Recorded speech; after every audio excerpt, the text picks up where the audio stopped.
the things that connect your project and make your project worth working on or suck to work on is the people. Hey everybody, welcome to your favorite weekend podcast, Saturdata, where we teach as much as we learn. This is a special second part episode on the day in the life of a data scientist, and we hope you guys enjoy it. What would you say is a typical day in the life of a data scientist? Yeah, so I can keep this kind of quick. I think it's a big combination of like managing long and short-term projects and also getting them done, getting everything done in like 30% of the expected timeline, because you will have like 10 ad hoc SQL queries to write of like someone needs something and it's really urgent and the CMO asked for it and you need to get it in 30 minutes. And it's like a select from where problem where they're like, oh, can you just pull this real quick? And you're like, from where? Like, so you now have to build your data model, your table, know where things are fast enough to pull everything together, then get them their answer, but like actually their answer is like a negative number somehow, and that doesn't actually work. So then you have to like story tell it to them and explain it to them. Yeah, so that was pretty much my journey as a data scientist at a marketing company for almost 2 years. And getting into the longer term projects, it was like designing machine learning models. Like if you want to run some kind of like modified logistic regression model, how do you actually get consistently good metrics that are not scary good, right? Because you basically want to be like in the high 80s. If you see like a 97% like accuracy or something like that, that is like a huge red flag. And not only will your manager not accept it, but like it means something in your entire system is wrong because real data doesn't look that nice, right? So like when you're a student, you're like, oh, I got the 99%, F1 score on Kaggle. And like, I'm the best. And it's like, you cannot do that in real life at all. So that's an interesting thing to point out. And when I say long-term in my situation, I was basically running the same kinds of machine learning models on every different car model. So like I was working for Nissan, and because the word model is so overused like in the world and in data, we would call these cars nameplates. So like the Nissan Altima, it's not a car model, it's a nameplate because everything in data is also a model. So you can't like alias those terms too much. But basically, I would be running the same kinds of models on every car nameplate to build a marketing audience for that nameplate. So I was constantly trying to reiterate these processes, make better models, better analysis tools, automate all of the like post-model analytics work that was like getting things into a nice diagram as much as possible. So you're juggling these long-term projects that don't have due dates per se, but like you want it to get better. So you're not spending the same like 2 hours a week on it, right? You want to ideally cut that time down to zero if you have like real access to things like GitHub Actions and like really automated workflows, which I did it at the time. And I was the one teaching everyone else on my team Git, but whatever, we can ignore that. I remember this. You remember hearing me complain about this? Sam was there back in the day, guys. He's always been there for me. Yeah, so you have these longer term projects, then you have shorter term projects of like, okay, we need to spend the next 2 weeks on this big analysis, which you're going to use like SQL tables for, get them into like nice Excel or Word formats, delivering them to clients that have no idea what you do. And that's kind of the crazy thing about these teams where like if you're fully working with non-technical clients, they ask you how long something takes and they just believe you. Like if you tell them it's going to take like 7 years, they'll be like, okay, I guess it's just that type of project, you know? So you're juggling these long-term like machine learning routine maintenance things with these shorter term defined projects, and then also ad hoc analysis that you have to be ready to do at the drop of a hat. And like what would happen with me was because I worked on 3 different pods of my data science team, I became like the expert on just knowing where stuff is because people would be working with the same data sets. And meanwhile, I've worked with like pretty much all the data sets. So I ended up being the person who was maintaining all the documentation, rehauling the Confluence, and kind of taking up that role of like running the Confluence committee, also wanting to do like DEI events and stuff like that. So I would say that you, as a data scientist, you need to do your work in like 70% of the time allotted to you. Always expect that you need time every single day for ad hoc queries and questions, because if you don't, you will be constantly overwhelmed and never able to keep up. So that's the first thing. And in between all of that, you have your stakeholder meetings, defining what terms are, defining what goals are. Like if you're building a churn model, it sounds pretty straightforward. There are like Medium articles you can follow for these kinds of things. But what is churn? What does it mean for your product? What happens if someone's inactive for 2 weeks and comes back? Did they churn? Are they a churn and reactivated, or did they not actually churn? And that can literally depend on a hard-coded number that you write down in your code somewhere. So it's really important to discuss and align on strategy and terminology meanings, because especially with analytics projects, your storytelling is everything. So you should be thinking about the story literally from the beginning. In terms of breaking that down into a typical day, I would say that you typically have some like focus time in the morning. Then you'll have meeting check-ins with clients, check-ins with your own manager and teams on long-term projects with your manager, and then like client stakeholder objectives with them. And then basically you'll plan to have like more focus time in the afternoon, but that will get taken up with ad hoc queries and questions. So yeah, that's pretty much the split of a day in my life as the only technical person on a client team for Nissan. I feel like my experience of PowerPoints is going to be your experience of ad hoc queries. Like that's what Oh. my PowerPoint is your ad hoc SQL query to a business user or non-technical end user. Mm-hmm. That makes a lot of sense to me, actually. So yeah, but I don't hate SQL and you do hate PowerPoint. I guess I use it for nice things too, whereas like your PowerPoints were kind of forced upon you, I guess, only. Always will be. I had a question and I had a follow-up to what you were saying. Yeah. The did you notice that most of your projects were long-term or were short-term? Because it was a very classic team of like, okay, we are running campaigns for different Nissan nameplates every so often, and we need the same deliverables on every nameplate. And that requires, like, underneath the deliverables, the same machine learning processes. I think most of it was long term. What was really big for me was like, I don't want to rag on this team too much, but I came onto this team and before me, everything had been run manually. So you have these like SQL processes that you're literally selecting a portion of code and hitting command enter and waiting and doing it again and again and again. And so I spent so much time automating this stuff because like if you can automate 50% of your job away, it's like something has to change, you know? And that's pretty much what I was doing. So I spent most of my time on the long-term processes and improving them. And then the ad hoc stuff I got really good at. And to be fair, like when I say ad hoc, that's really the truth. They were quick questions like how many of these? How many people were in this audience 2 years ago? And what's the difference between like the size then and now? Like they were pretty quick questions that were arithmetic. It was all about knowing where stuff was. And that's this like so you develop that skill once and then maintain the schema and then you pretty much can answer those within like 20 minutes if you're good at your job. Would you say that this ad hoc nature of these questions that you got was due to there just not being other people, or there being like existing a level of ignorance on the side of the non-technical users? And not, I don't mean ignorance just stupid. I mean ignorance is just like they just don't know that, Yeah. you know, ad hoc questions like this, one, you're not the only one asking them. So I have other people that are also asking these same or similar or other types of ad hoc questions that take up a lot of my time.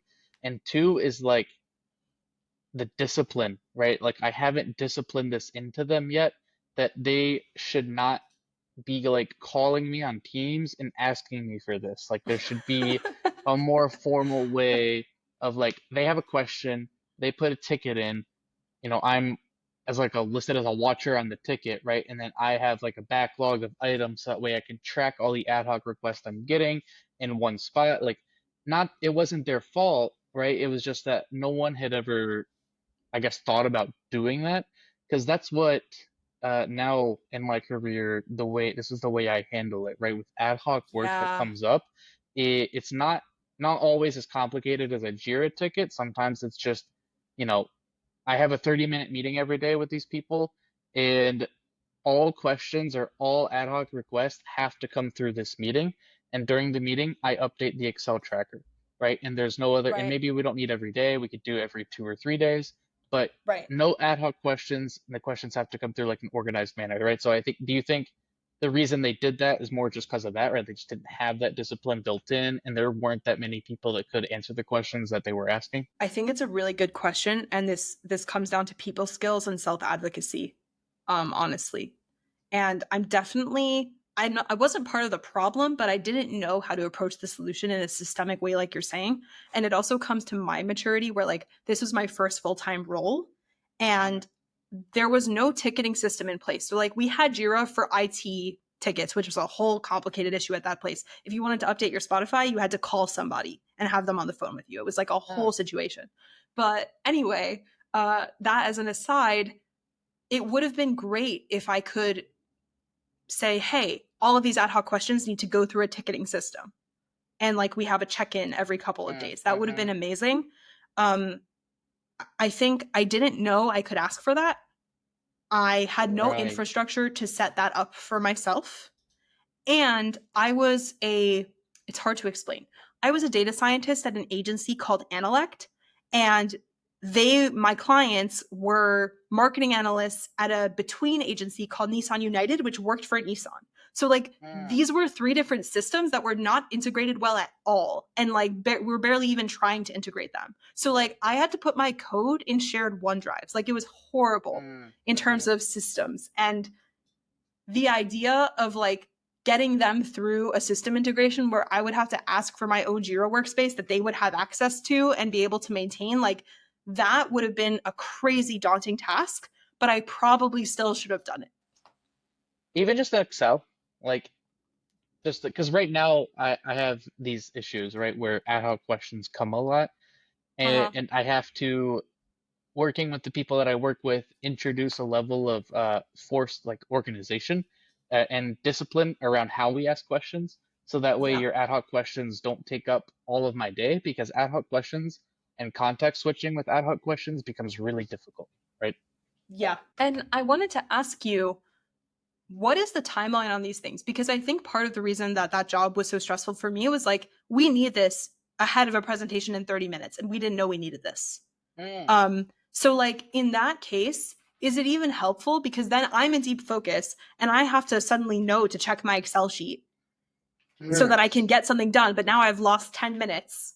And it's like, I don't really know of a great system for those types of things. It's more about top-down leadership giving reasonable expectations at that point, right? That that's really interesting, because so in Yeah. this case, I don't give these people access to that Excel sheet. This is an Excel sheet that Right. only I have access to, and I update and I track the work on it, right? Because otherwise it's going to happen like you say, and they're going to go Right. in and start adding things to the Excel ticket or the Excel line that, and then they don't tell me that they did it. So in this case of I need this within 30 minutes, Yeah. I don't know. Like, Right. sorry I missed your message. I was at lunch. Literally. Like, like Literally. I think at a certain point you have to also you don't answer to them, right? You answer to, I guess, your manager, right? I mean, you work with your manager, and your manager helps you. At that point, I would raise red flags all over the place, right? If they're asking me for things the day of when they need it, like, what if I got sick this day, right? And all of a sudden you just didn't have that number. Like, there's so many reasons why that's a terrible practice of asking for things 100%. 30 minutes before. 100%. And it goes back to top-down leadership. The fact that if you're working between agencies like me, that I have a data team to keep happy, that I work with, a data manager, Yeah. and then I also have a client team that's between me. And the real problem is that, and I could go on a whole rant on this, so please stop me if I do, that people think data work is magic. Like people Right. literally think, oh, just tell me the number. Oh, you magically got the number. Great.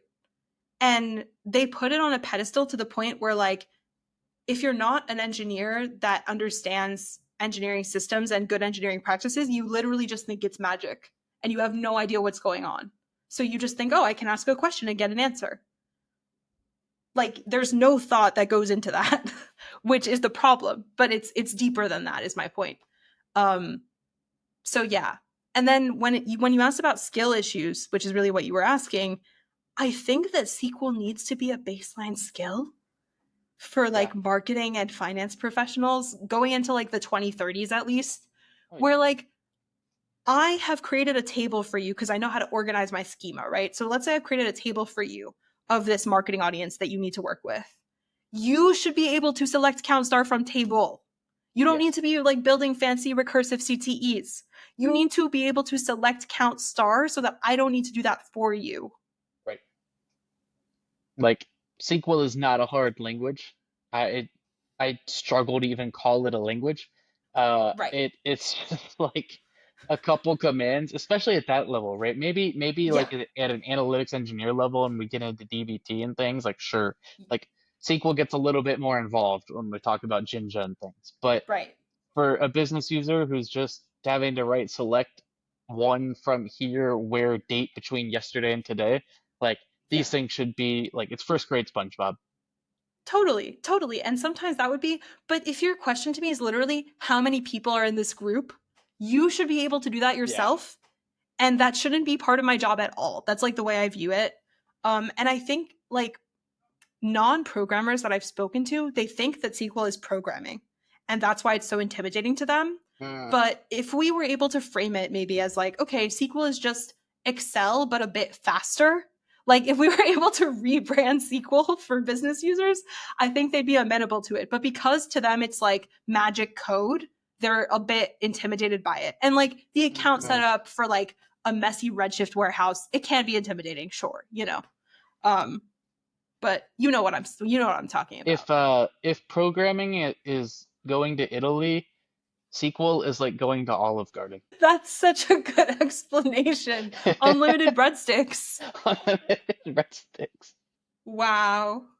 Okay. I really like this. Maybe together this podcast can rebrand SQL for business users. But yeah, it could be really powerful for teams to self-serve at the basic level, which is like the philosophy behind data mesh and data fabric and all these like cool things that are coming out. Um, but Wow, yeah, I have noticed that we are at 55 minutes. yeah, we might even split this one up. Like we talked a little bit earlier about recording multiple at once and just keeping the conversation continuous. And I think this is Yeah. like a fair example of that, where like there's also kind of a clear delineation as well. So Yeah. maybe people Yeah. can benefit from like a two-parter on this one. So this was data engineering and data science. Day in the Day in the life. day in the life. Yeah, and what did you take away from this conversation, Sam? A great question. I take away from this that no matter where you are, well, between data engineering and data science, um, we have some underlying traits that are similar, right? In that everyone here is answering to someone else, right? Everyone here has a client or a stakeholder in whatever it is we're working on, whether it's ad hoc, short-term projects, or long-term projects. We all have people that are making those asks. So naturally, there is an importance of like people skills and communication and soft skills and just being able to work with others in a way that doesn't piss people off or disrespect them, right? Yeah. Because we have for these clients. I think that's a one big takeaway is every chance you have to improve your soft skills and your people skills is worth it to take it and explore those opportunities because we're also focused on resume driven development and these new sexy tools and skills technically. But those technical skills will only get us so far if we're unable to, like you said, show the value, right, of the work that we do and put that out there. So data scientists and data engineers both struggle with that. The people skills part and the showing the importance of our own projects. Uh, naturally, one is a little bit more visible than the other, right? Data scientists are naturally a bit more visible to the business and higher ups, as you might say the word, than data Yeah. engineers necessarily until something goes wrong. And then data engineers are in the limelight, right? Because it's only ever bad news when you hear data engineer's name. So I think that's something else, but we won't go too deep into that. But I do know data, yeah, people skills is a good takeaway from this conversation for me, as well as we, I think we covered some of the not so pretty parts, which is also great, right? I wanted to hit on some of those not so pretty parts of what it's like Mhm. to work in data. And I think it's also kind of a people problem, right? Is like the messy parts and the good parts are all kind of people problems of these data jobs and data roles. There's some excitement in the technical pieces, but really like the things that connect your project and make your project worth working on or suck to work on is the people. Yeah, I really agree with that. And when your tech specs are all off and you get thrown into the world that you were stuck in of learning Scala and learning Snowflake while you're working on something very important, that can be fun if you're laughing at it with good people together, Yeah. you Right. know? And that's the craziest part. But if you're in a dungeon by yourself, it's a little different. Totally. So like even the weirdest tech spec, the weirdest technical situation can still be really interesting and beneficial and pleasant even with the right people Mhm. around you. What have My you what have takeaways you from taken? Yeah, yeah, go ahead. that's Yeah. what I was gonna say. What have Wait, you I'll taken let you away? ask me. I'll let you ask me. Shifra, what have you taken away from this conversation? Oh, what a fascinating question. I would say my biggest takeaway was from hearing your stories about data engineering was just how technical it gets and how much they expect from you. Because Mm, I feel like what you talked about, at least, was very focused on software engineering and very much like technical programming as a solo agent and basically fixing an entire business process by yourself with technical skills that you're learning on the fly. And I feel like data analytics projects and data science projects, at least, are a lot more structured and like, okay, here's a problem we need you to solve, and here's the data we have for you. Whereas I guess the more upstream you get, the less you have to work on, and the more important all of it is because you're driving so many things forward with your work, and so many things are enabled by your work that it's like so high stakes and stressful. So I think I didn't really understand how data engineering projects were so different from the things that I've worked on. right, because this was a migration, and I think that's why Brownfield, the term, right, and I guess I should have clarified these earlier, right? Brownfield just means you're working on a project that already exists, right? It's already Right. doing something for the business, it's already in motion. That's hard to run a migration on a brownfield, like a brownfield project being a migration, because now you're spending money on two systems and you need to get off the old system as fast as possible to stop spending money on it. Uh, but you need to hit you need to do the exact same things in the new system so that way end users don't feel any difference, right? So you're building Right. up all these new processes and things while at the same time trying to make sure business users feel zero impact from all of that, which is just like very challenging. Right. And maintaining the old system while you build the new system and then maintaining some sort of backward compatibility if it's a product, it Right. just gets really, really complex. And there's a lot of work that goes into that. Definitely. And then my other big takeaway, similar to what you were saying, is that you have to self advocate and be really savvy about how you use your people skills and always think about the context behind the question. Where, like, if, like you said, the question is, how long is this going to take you? You have to immediately push back with, why am I doing this? Yeah. And And it's maybe it's maybe it's not out crazy. loud, but maybe it's like at least in your head so you can critically think about the task at hand. Right. Yeah. It doesn't mean, questioning, like, are you stupid? Why are you asking me to do this project? It means like understanding the outcome so you can stay focused on that outcome and making sure that your career and your place in that company is not going to be threatened by doing work that is not moving it forward. Right. If you end up down a rabbit hole that's 2 weeks long, that might be a problem for you later.